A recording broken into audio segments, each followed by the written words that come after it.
Hi, Kuthampully നെയ്ത്തുകാരിലേക്ക് സ്വാഗതം. ഞാൻ ചന്ദ്രദാസ് ആണ്. ഞാൻ ഇന്ന് ഈ വീഡിയോയിൽ വന്നിട്ടുള്ളത് കസവ് സാരിയിൽ മൾട്ടി ഗോൾഡൻ പ്രിന്റുമായിട്ടാണ് ഈ വീഡിയോയിൽ വന്നിട്ടുള്ളത്. അപ്പോൾ അതിൻ്റെ ഒരു പാറ്റേൺ നമുക്ക് തുറന്ന് നോക്കാം.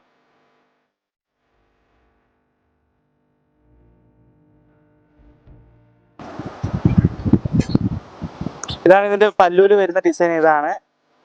ഇതേ ഡിസൈൻ തന്നെയാണ് ബോർഡറിൽ വരുന്നത്. ബോർഡർ പ്ലെയിൻ ആണ്, ബോഡി പ്ലെയിൻ ആണ്. താൽഭാഗത്തും മോൾഭാഗത്തും ഇതാണ് ഉള്ളിൽ വരുന്നത്. ഇതിന്റെ ഡിസൈൻ ചേഞ്ചസ് കാണിക്കാം. നിങ്ങൾ കൈയോടെ കൂടുതൽ സ്ക്രീൻഷോട്ട് എടുത്ത് താഴെ കാണുന്ന കോൺടാക്ട് നമ്പറിൽ കോൺടാക്ട് ചെയ്യുക.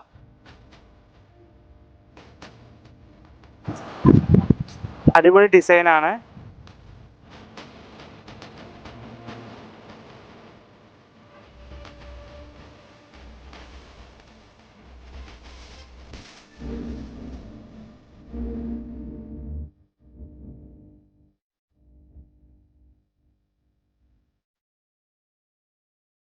ഞാനിപ്പോൾ കാണിച്ച സാരികളിൽ ഏതെങ്കിലും ഇഷ്ടപ്പെട്ടിട്ടുണ്ടെങ്കിൽ താഴെ കാണുന്ന കോൺടാക്ട് നമ്പറിൽ കോൺടാക്ട് ചെയ്യുക. കൈയോടെ കൂടുതൽ നെയ്ത്തുകാരൻ്റെ പേജ് ഫോളോ ചെയ്യുക. അടുത്ത വീഡിയോയിൽ കാണാം. ബൈ.